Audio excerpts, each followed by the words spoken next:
to the Parliamentary podcast series, Partnering for Global Impact, presented by the Parliamentary Network on the World Bank and the International Monetary Fund. The podcast is brought to you in partnership with the parliamentary engagement teams of the World Bank and IMF. Join us as we engage in discussions with leading development experts and parliamentarians from around the world.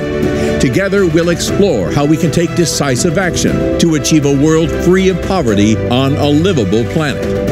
Now, please welcome your host, Liam Byrne, Chairman of the Parliamentary Network. Well, Lord Fakafanua, it's a huge honour to welcome you here to the House of Commons on what's actually quite a rainy Tuesday. I think you've been over here for some of the big meetings of the Commonwealth today, but hugely grateful to you spending a little bit of time with us to chat about climate change and what the World Bank and the IMF need to do to help. Yeah, it's definitely an honour to be here. Also to attend the Commonwealth Service, Westminster Abbey. And I'm sorry for bringing the bad rain with me.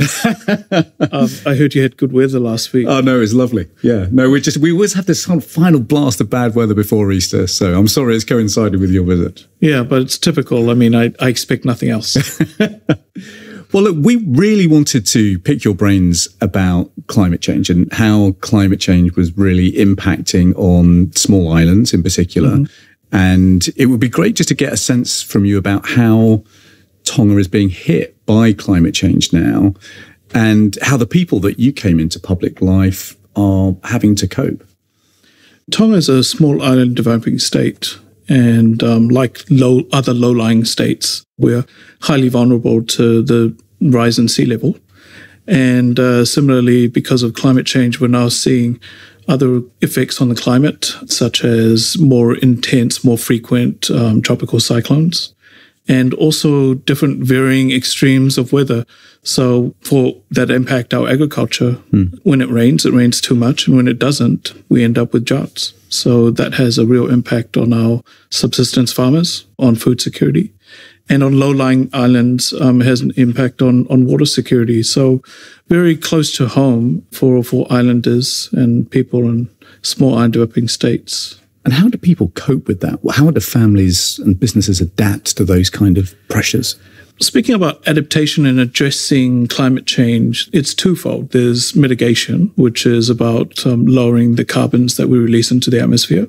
So transitioning from burning fossil fuels into using renewable energy so that we have less of an impact on the atmosphere and climate change, greenhouse gases.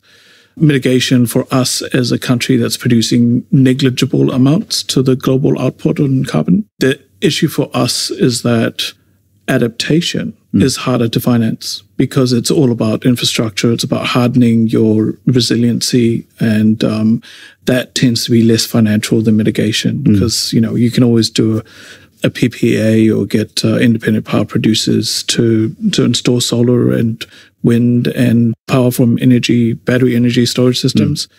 That tends to be more financial than what we need, which is adaptation. And that means research into more resilient crops. It means seawalls to stop the rise in sea level, destroying key infrastructures and people's businesses and homes.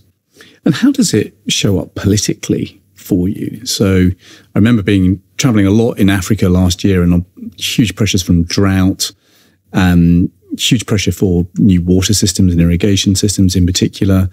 But families were just under the most incredible pressure. And often in some parts of the world, you saw fathers having to go further and further. If they were herders, for example, I heard some villagers talk about the way in which girls were being sent out to get married earlier.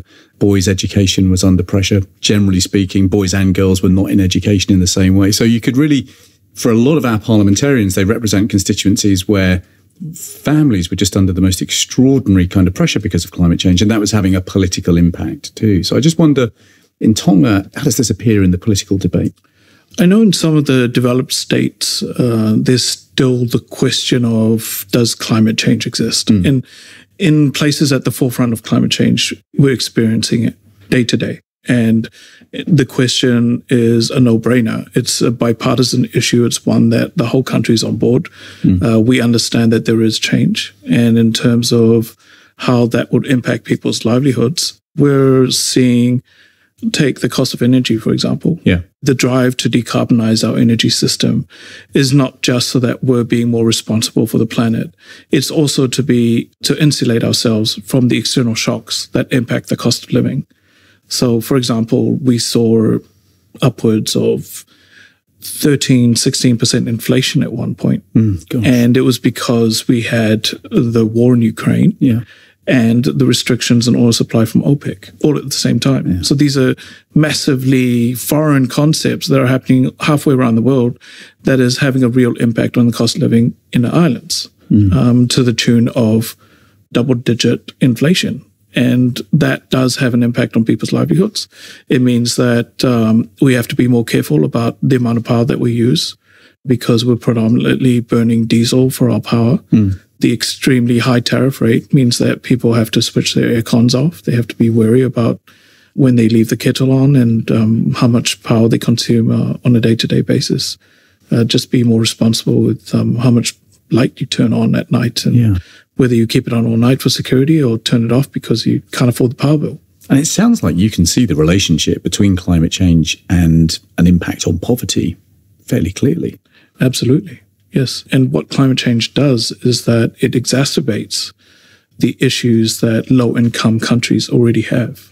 Tonga, according to an ANZ report released September last year, I believe, has a $1.5 billion infrastructure deficit.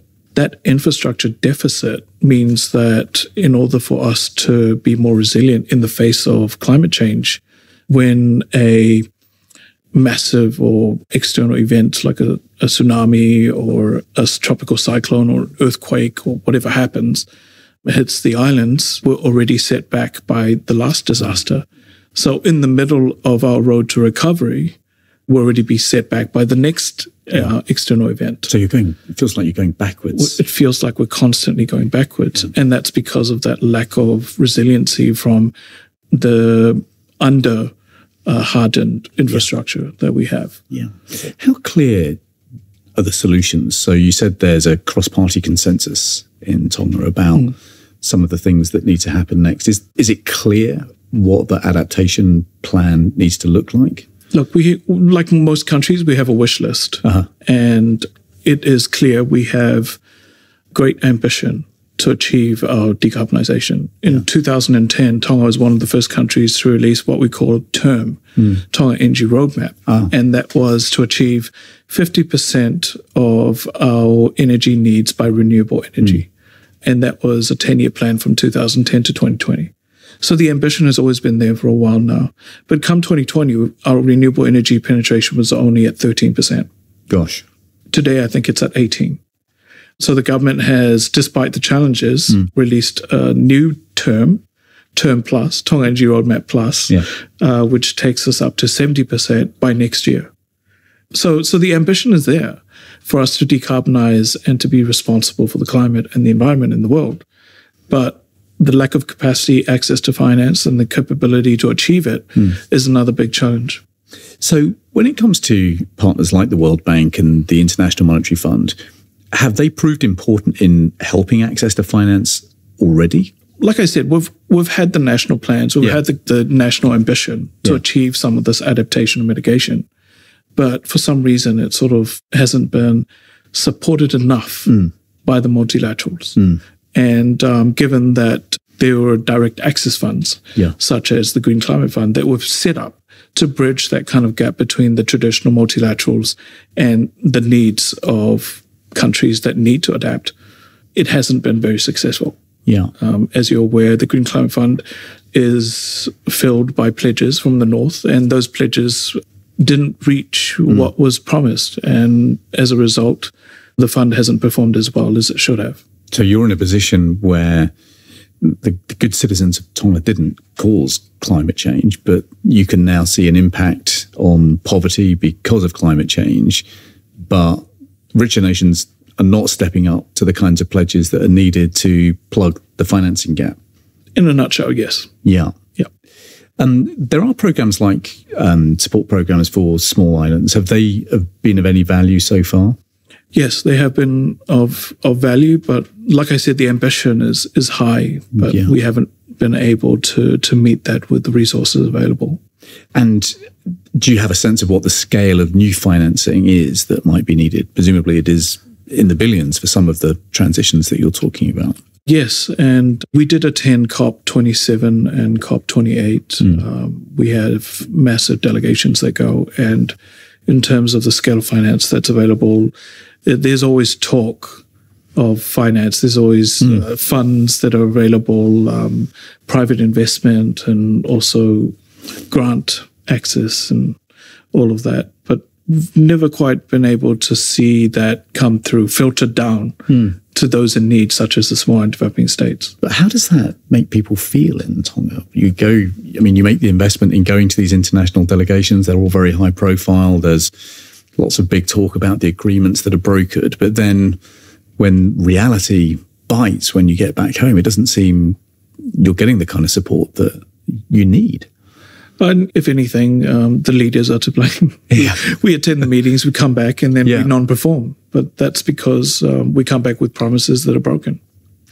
And how does, but it sounds like you've been through that cycle a couple of times now. I mean, does that mean that frustration levels are now growing, weariness is growing, cynicism is maybe growing? All of the above. Weariness, and people get complacent because climate change is a slow change. It's not sudden. We get to live with the new norm. And over time, you start to think back, 10 years ago was slightly different to where it is now.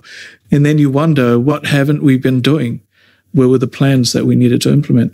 As case in point, Tonga Energy Roadmap from 2010, come 2020, we never got anywhere near the ambition, which was 50%. Yeah.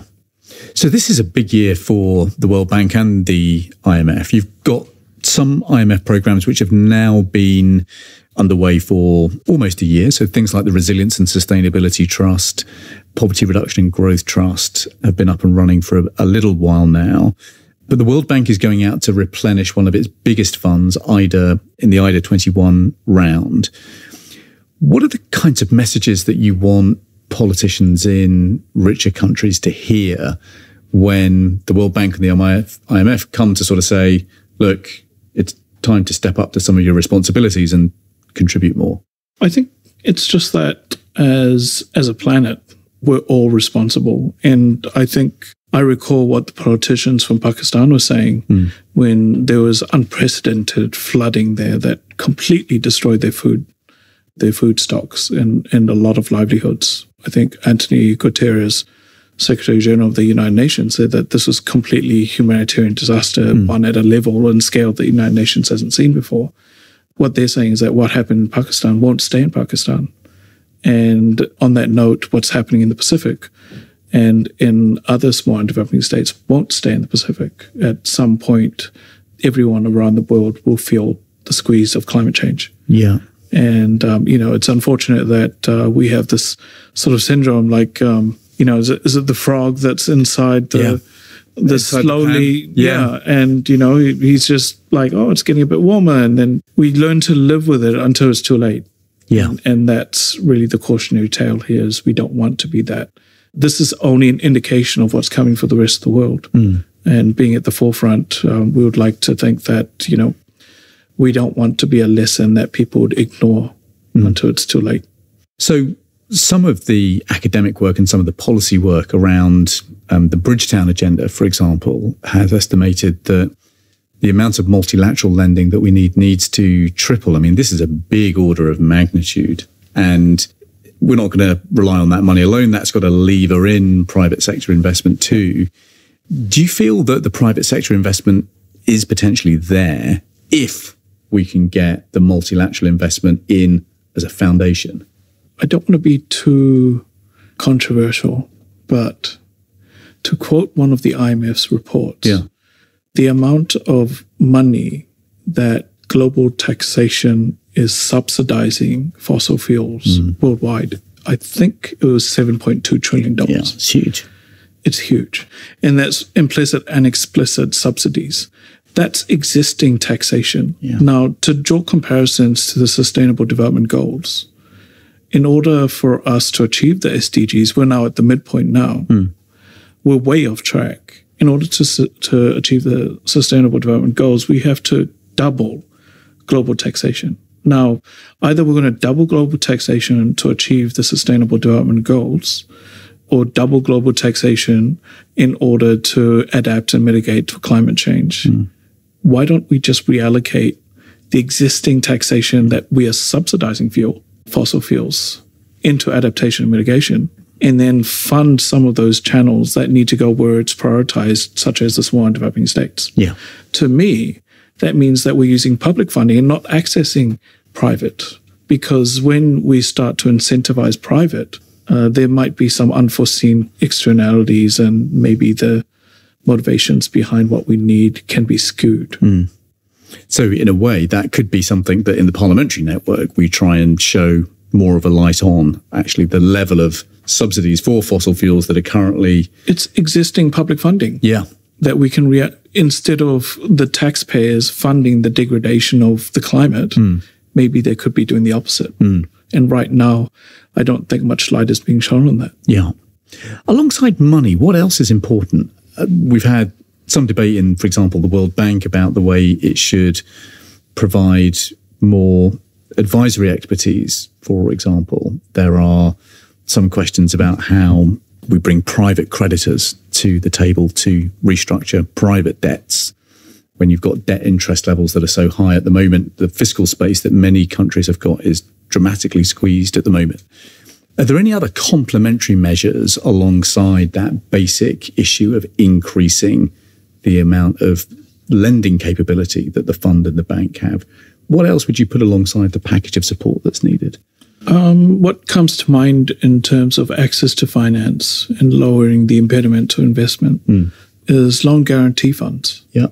I believe that loan guarantee funds need little capital to start up, but its impact on low social income, you can target it at women, at special interest groups, at farmers. The actual fund could 10 times within 3 or 5 years.